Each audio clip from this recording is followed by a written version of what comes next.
Assalamualaikum warahmatullahi wabarakatuh. Apa kabar semuanya? Semoga dalam keadaan yang baik dan sehat. Di video kali ini kita masih membahas tentang atribut, spesifikasi, dan karakteristik produk retail.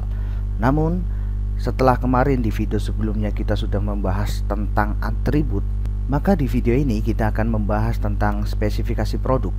Apa itu spesifikasi produk? Lalu apa saja yang biasanya masuk dalam rincian spesifikasi produk? Mari kita simak video ini selengkapnya.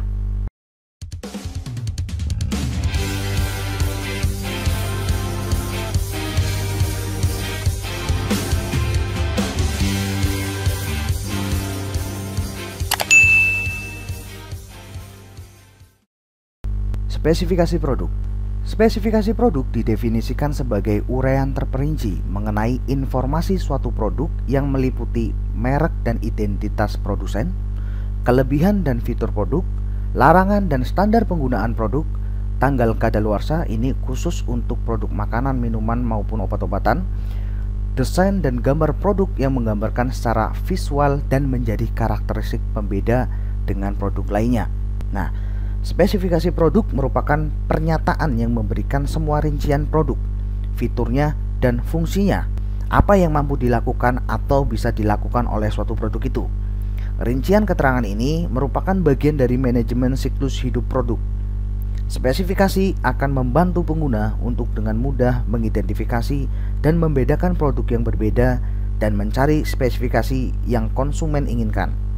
Ciri khas yang membedakan barang satu dan lainnya dapat dilihat dari spesifikasinya. Nah, adapun untuk barang yang dikemas, biasanya di dalam kemasannya dicantumkan label-label yang berisi artikel, merek, dan informasi lainnya. Keterangan yang dicantumkan ini merupakan bentuk dari spesifikasi produk tersebut. Nah, kemudian apa saja spesifikasi produk dalam penataan produk? Spesifikasi produk pada dasarnya digunakan sebagai salah satu poin penting dalam pengelompokan barang saat penataan produk di counter atau di dalam sebuah toko. Nah, ada sebuah contoh spesifikasi produk dalam penataan di dalam toko pakaian misalkan. Maka di dalam toko pakaian itu pakaian akan dirincikan berdasarkan grouping atau kategorinya. Misalkan di sini ada golongan barang, ada pakaian dewasa dan pakaian anak-anak. Pakaian dewasa dikelompokkan lagi menjadi pakaian pria dan pakaian wanita. Kemudian dijelaskan lagi jenisnya, celana, baju dasi, blus, rok, bawahan, terusan, dan lain sebagainya. Begitu juga dengan mereknya, kemudian dirincikan jika celana mereknya apa, ya di situ sudah ada spesifikasinya.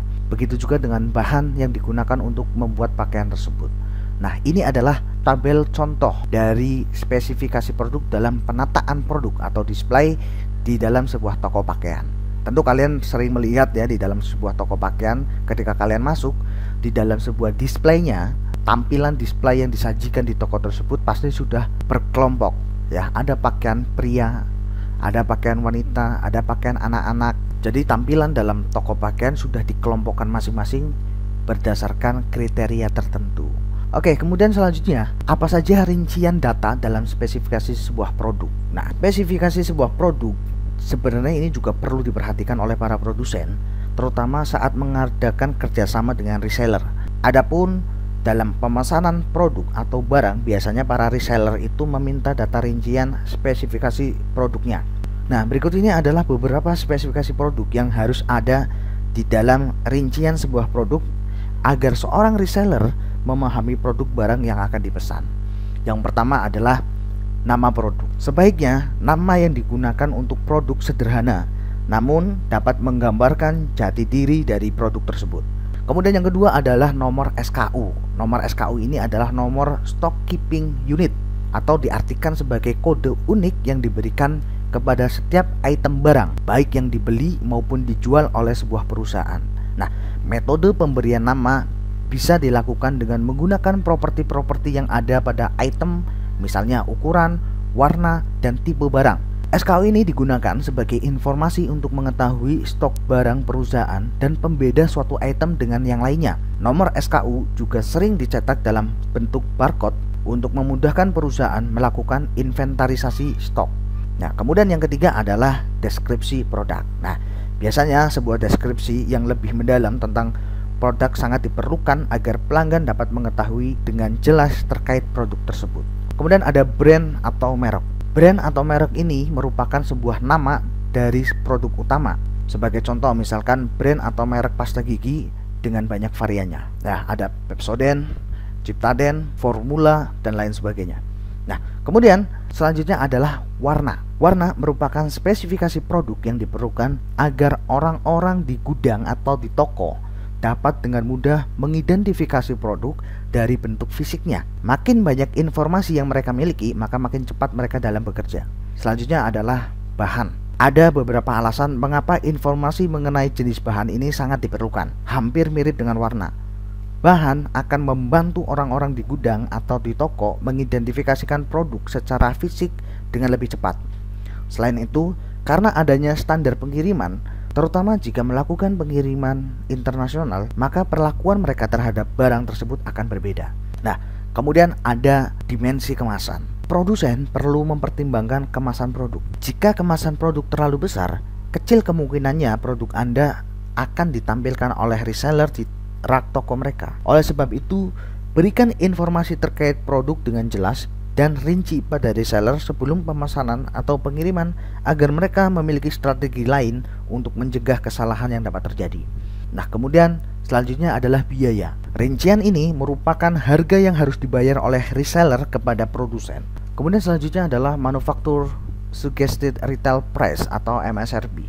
Nah, Manufacturer Suggested Retail Price adalah harga produk yang sudah ditetapkan dan harus diikuti oleh penjual ataupun reseller jika ingin menjual produk kepada konsumen. Ketentuan harga ini perlu dibuat untuk menghindari adanya beberapa reseller yang menjual produk dengan harga terlalu murah ataupun terlalu mahal. Jika ada reseller yang menjual produk tersebut dengan harga terlalu murah, maka akan membuat reseller lain marah dan menjatuhkan harga produk sehingga produk akan menjadi kehilangan kepercayaan dari para konsumen.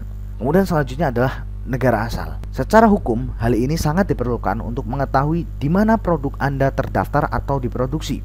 Selain itu, bila produsen mengekspor produk ke negara-negara lain, mereka harus tahu negara asal produk tersebut karena hal ini berkaitan dengan pajak. Dan yang terakhir adalah HS Code atau Harmonized Commodity Description and Coding System, lebih dikenal dengan istilah Harmonized System atau HS, adalah standar internasional atas sistem penamaan dan penomoran yang digunakan untuk mengklasifikasi produk perdagangan dan turunannya yang dikelola oleh World Customs Organization atau WCO. Para produsen perlu mempelajari hal ini bila ingin menjual produk dalam skala internasional. Nah, demikianlah penjelasan tentang klasifikasi sebuah produk yang akan mendukung keputusan pembelian oleh konsumen. Berikutnya ada sebuah kuis. Perhatikan gambar A dan gambar B ini. Jika ada dua produk kopi dengan kemasan A dan kemasan B di sebuah toko, seperti gambar ini ya, produk manakah yang akan kalian beli? Jelaskan alasannya. Nah, coba kalian tulis jawaban kalian di kolom komentar di bawah ini. Oke, sekian dari saya. Semoga video ini bisa bermanfaat untuk kalian. Terima kasih. Assalamualaikum warahmatullahi wabarakatuh.